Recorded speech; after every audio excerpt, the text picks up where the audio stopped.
திருப்பதி பெருமாள் கோயிலில் தங்கபல்லியை நம்ம கையால் தொட்டு பார்க்கலாம்.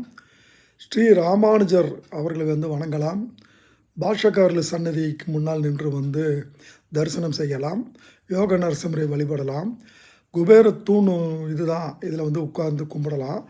அப்படிலாம் சொல்கிறத கேட்டு நானும் அதை செய்யலாம் அப்படின்னு சொல்லிட்டு 2 தினங்களுக்கு முன்னால் திருப்பதி சென்றிருந்தேன்.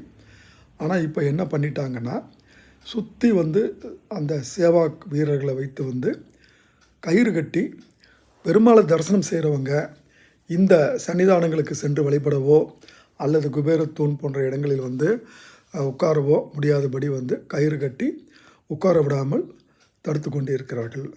எனவே இதெல்லாம் நம்ம செய்யலாம்னு நினச்சிட்டு போகிறதுன்றது ஒரு முடியாத காரியம்.